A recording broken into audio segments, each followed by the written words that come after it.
Welcome, everyone, to Bring Out the Talent. My name is Maria Malfa, and I am the CEO and President of the Training Associates, otherwise known as TTA. Hi, everyone. I'm Jocelyn Allen. I'm a talent recruitment manager here at TTA. And once again, we're so excited to have you here with us. Back again by popular demand, we have with us one more time our Director of Learning Solutions, John Lavenger. Hey, John. Hello there, Jocelyn. Great to be back. So excited to have you join us again. And we're even more excited for one of our favorite guests of all time, Dr. Michael J. Noble. Dr. Noble is the president of Area9 Lyceum. Dr. Noble was a former chief learning strategist and chief operating officer at TTA. He worked as the managing director of learning solutions at Franklin Covey. In that role, he oversaw a library of leadership and personal effectiveness programs offered globally in both live and digital modalities. Prior to that, for most of his career, nearly 19 years, Dr. Noble was with Allen Communication Learning Services. He began as a summer intern and progressed to the role of Executive Vice President and Chief Learning Officer. He has experience with mobile, micro, adaptive, social, curated, virtual, and other pioneering solutions. In 2015, he was recognized as a Utah Business CXO of the Year. As a thought leader, Dr. Noble has presented at dozens of conferences and been a keynote speaker at international events. He is also a regular contributor to industry publications. He holds a PhD from the University of Louisiana at Lafayette, as well as MA and BA degrees from the Brigham Young University in Utah. Welcome, Michael. Yay, Michael Noble. Thank you very much for having me. It's great to be back home with TTA. I have a ton of respect for the work that you do and the fantastic podcast that you're running, so I'm honored to be a guest. So, Michael, we hear of this new term, learning engineer. What exactly is that, and what skills are needed as a learning engineer? So I think this question is a good one, right? Because we've seen a lot of change in our industry over the last 20 years, right? It used to be that, you were an instructional designer, and people asked, well, what does an instructional designer do, right? And you would explain, I'm not a programmer, I'm not a graphic designer, I'm an expert in instruction, right?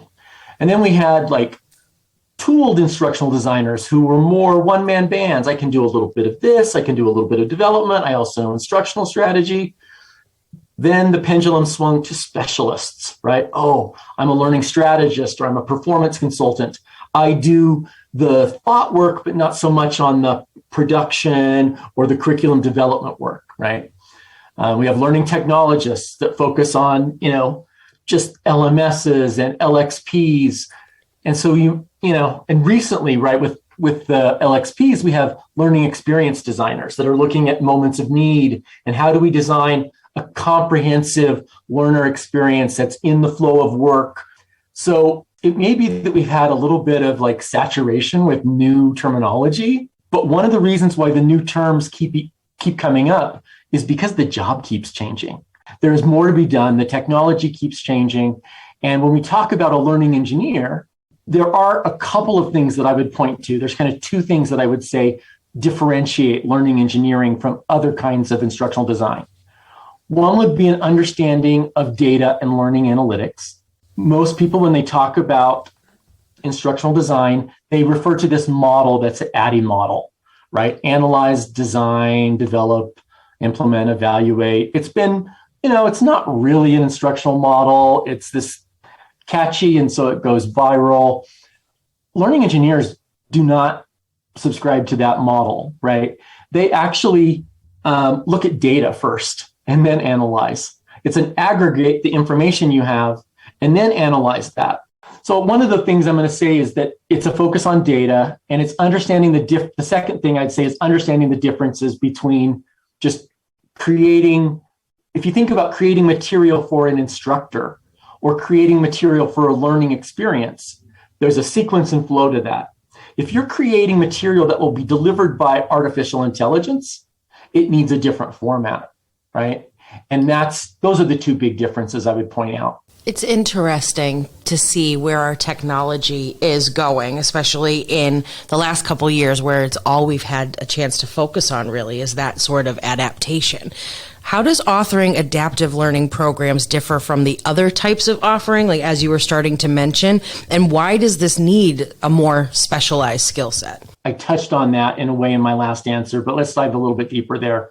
We work with subject matter experts, and our goal is to make that as easy as possible for our learners, right? We want to distribute it. We want it to be at their fingertips. We want that to be easy. We talk about engagement, and we want that to be all about, okay, how do I capture their attention? How do I keep them engaged?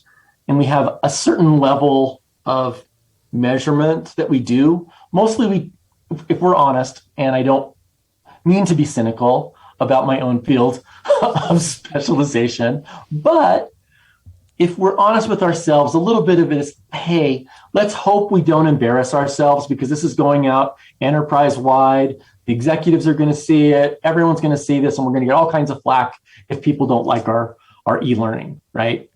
That is really our motive for most of what we do. And that's a little bit cynical, I admit. With authoring and adaptive learning, you're looking at different criteria. For example, the whole goal of adaptive is to focus on what you don't know. Instead of serving the same experience to everybody, we're going to give you an experience just for you. So people talk about Netflix and learning and, oh, wouldn't it be cool if we had an algorithm that did this, right? Well, that's great in terms of course recommendations, but Netflix isn't going to assemble a movie based exactly on what I want, a brand new movie that no one else has ever seen that's just for me, right? But that's exactly what we're trying to do with adaptive learning. And so to do that, you have to author the content in small 1 to 2 minute chunks, right? And that are aligned with activities because we put practice before content delivery, right? In terms of our approach. And it's that emphasis. And then we pay a lot of attention to predictive validity because we care about the data. Like, does this question or activity, how well does it really assess that learning objective, right? And there's an art to that, right? And a lot of people have written and talked about how to write higher validity questions. And we're really committed to a science-based approach that takes the best of that and leverages it. And so it's not as much about, hey, let's try not to embarrass ourselves, but let's do something that's really going to make an impact where I will show you the reports on how we changed people's understanding, how long they took, all that kind of data. That's a long answer to a simple question, and I could go on probably for the whole podcast. But I'm going to pause there. Well, can I ask you guys a question? Please. Sure. You have an extensive network of talent in this space. Mm-hmm. I want to know what kinds of conversations you might be having with talent or customers about design skill sets. When you're talking to customers about what they need, right? Maybe this is a question for John specifically, how do you drill down and get to the type of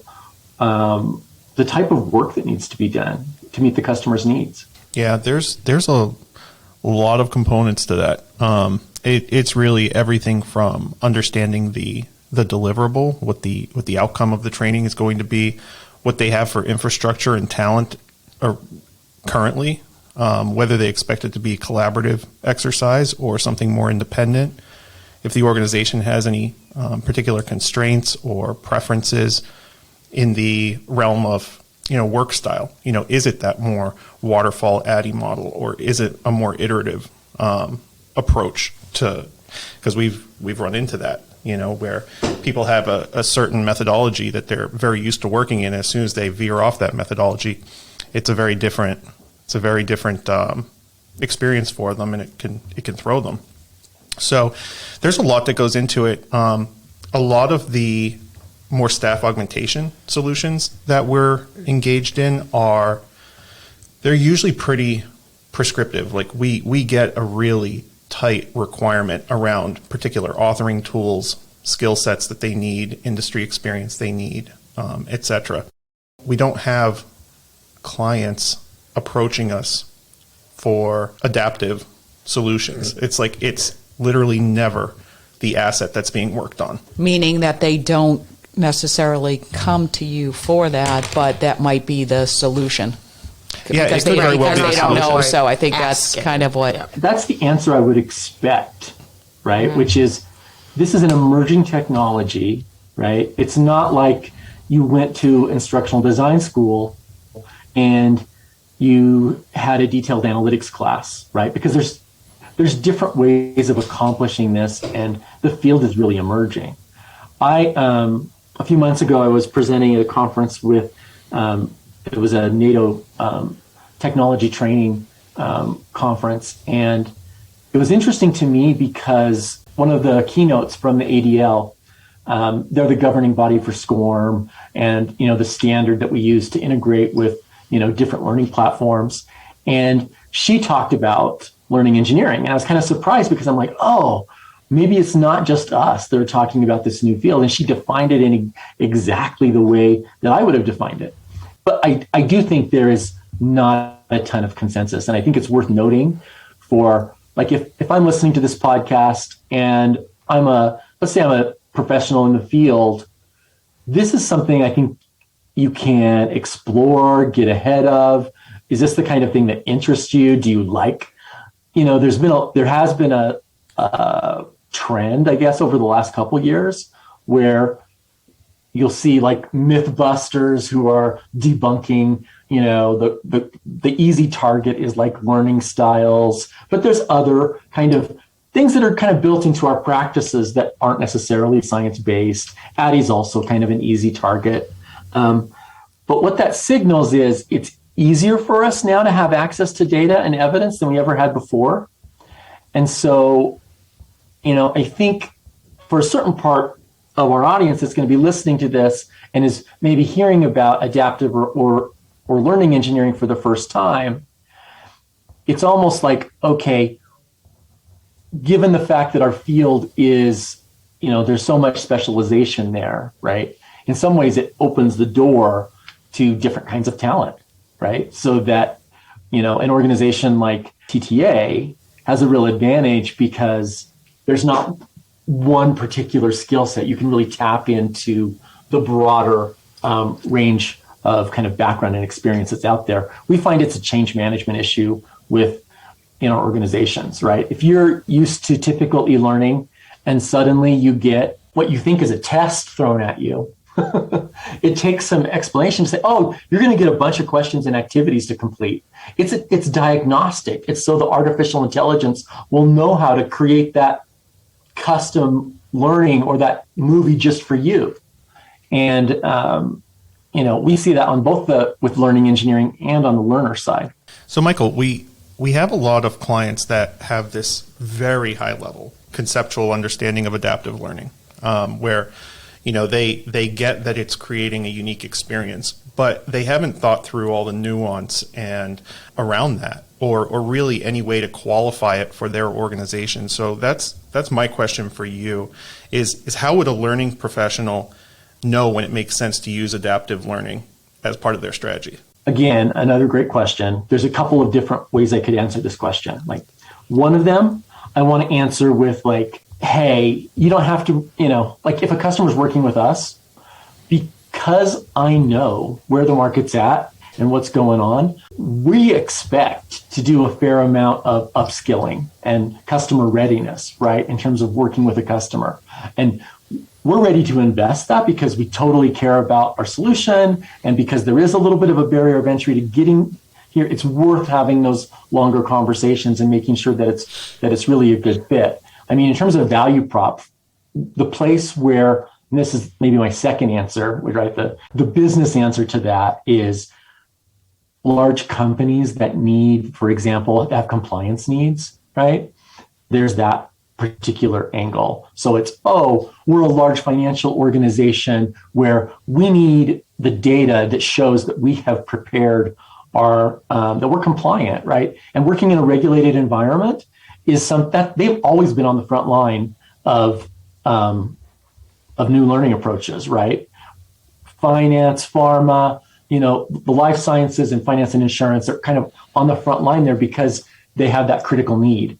The other one, which everybody's talking about right now, is a time to proficiency, with, and this is an overused term, but the great resignation, or, kind of the weariness that we're feeling with our, career and COVID and everything else. We've got an onboarding challenge. How do we get people up to speed faster?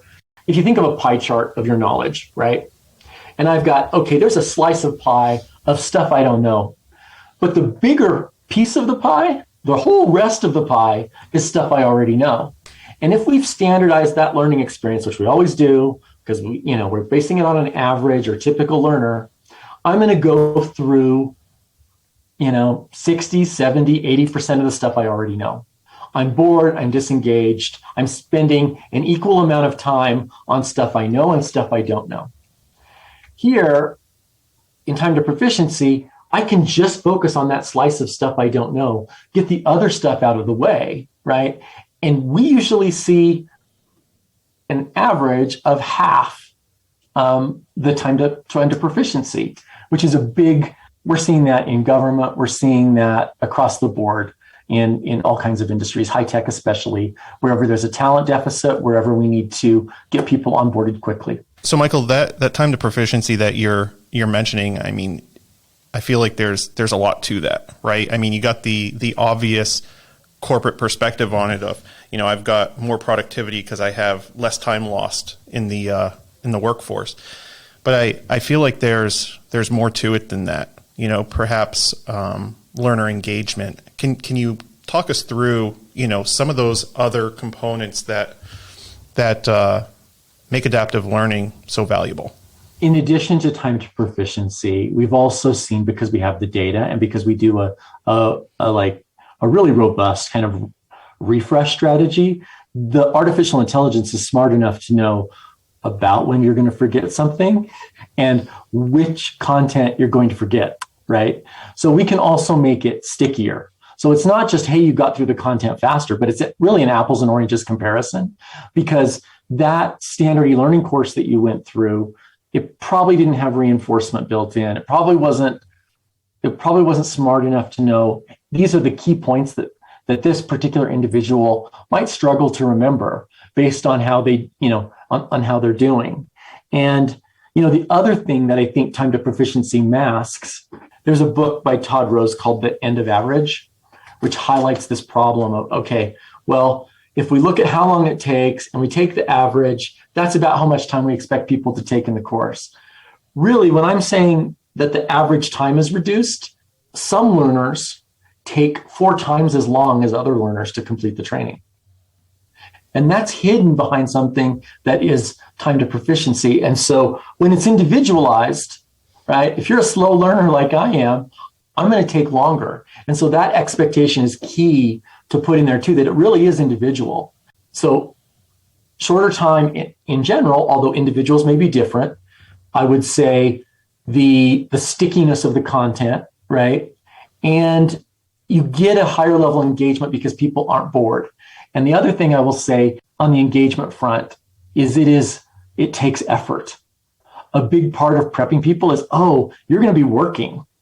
It's not like sit back in my chair, watch a video, click next, read, answer a multiple choice question. For someone like me that is easily distracted, I will admit that I click to get through a course, right? I can't do that with adaptive. It's measuring how I'm doing. Once I've gotten used to how the AI works, I'm looking for the answers. I'm coming back to the questions. It's effort. And if you take high quality effort and feedback, the depth of the learning, the retention, there's so many other benefits that, like you say, we're only just scratching the surface with time to proficiency. And it's an easy, entry level kind of value prop to bring. But you're right. You're definitely right.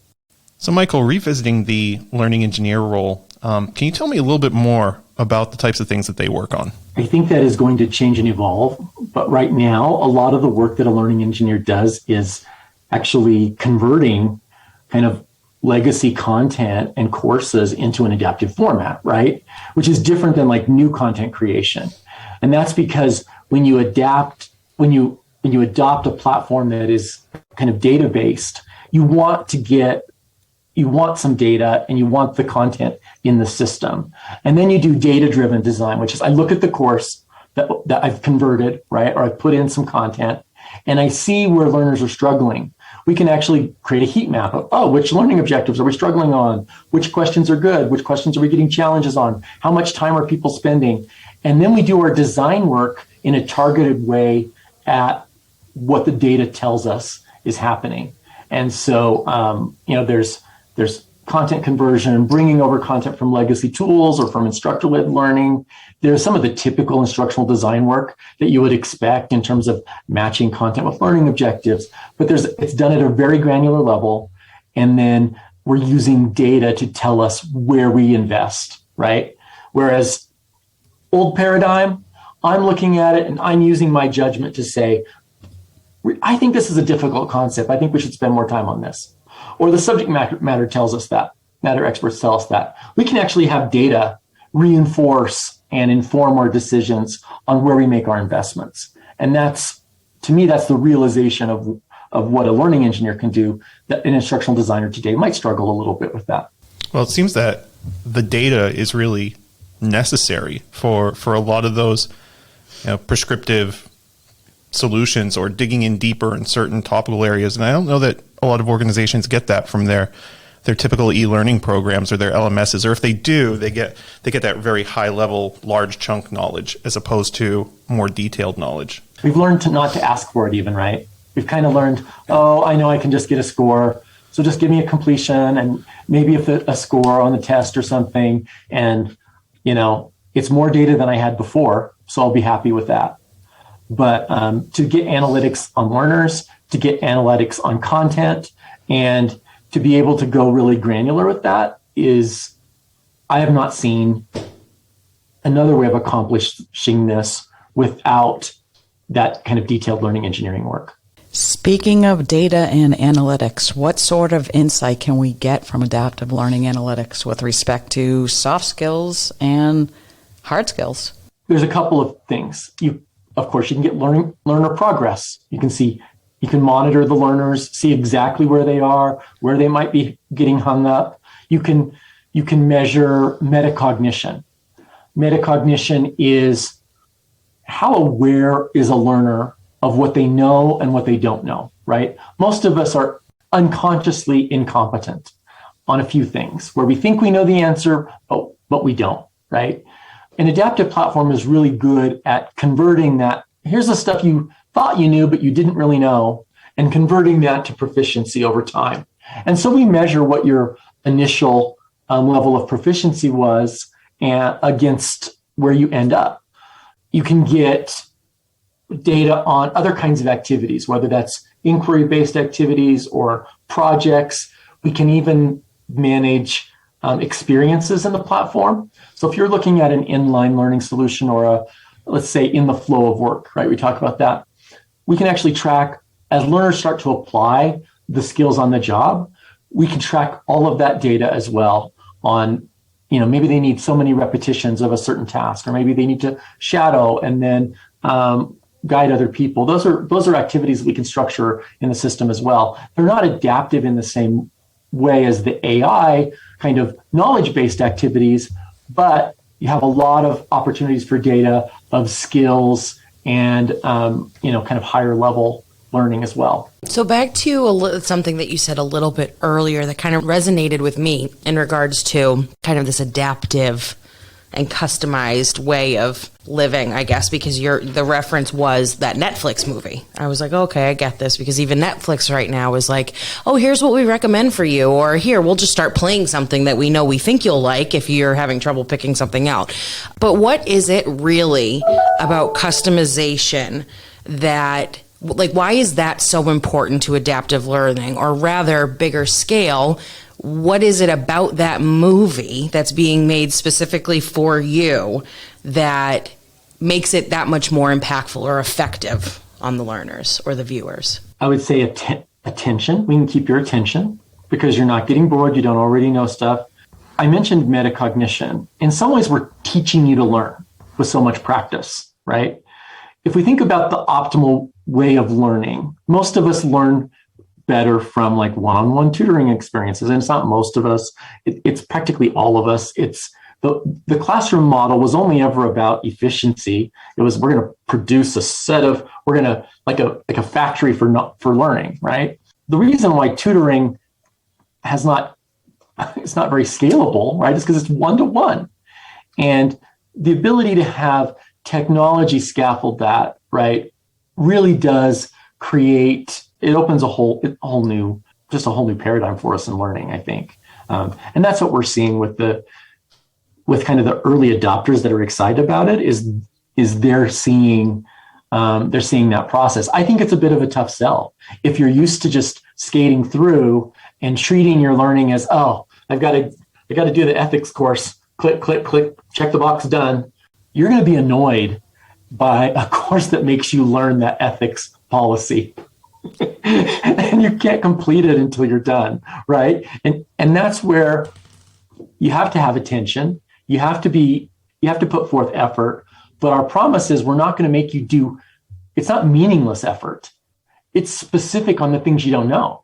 When we were speaking recently, I hadn't even thought of it, but you had mentioned that an adaptive learning platform can be placed in front of the LMS and can actually help steer the learning experience for learners. Maybe not at that super granular level, but it can actually create, help establish learning paths at the broader topic levels. Can you tell us a little bit more about how that looks? Because we have clients regularly that are trying to determine learning paths for their employees. And it's sounding like AI might be a very viable solution to do that for them. Okay, so certainly the LMS has a job to do in terms of like structuring learning and learning paths. It's something that they do relatively well.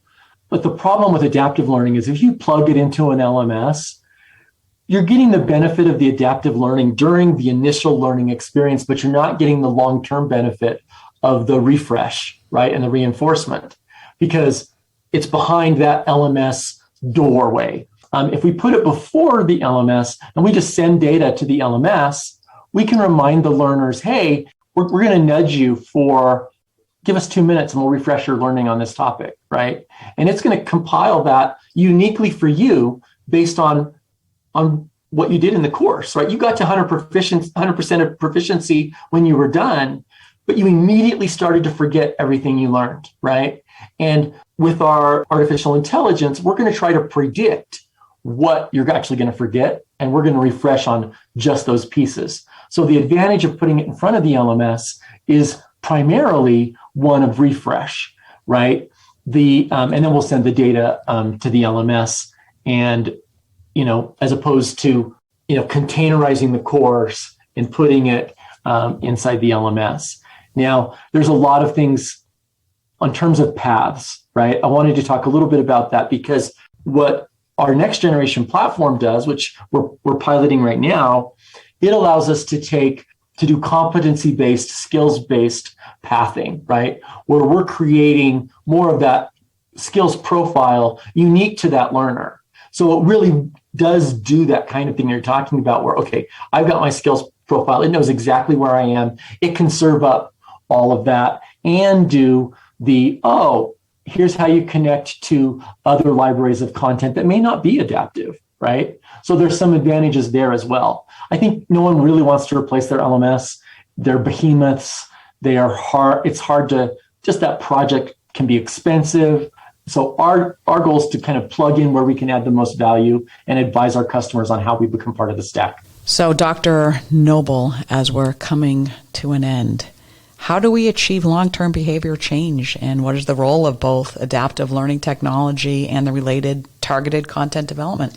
I think this goal that we've had it's really human excellence, right? It's like we want to optimize, it's for ourselves. It's not for the factory model of everybody needs to be the same and we need a standard level of proficiency. This is to give me as an individual the chance to grow and develop my expertise.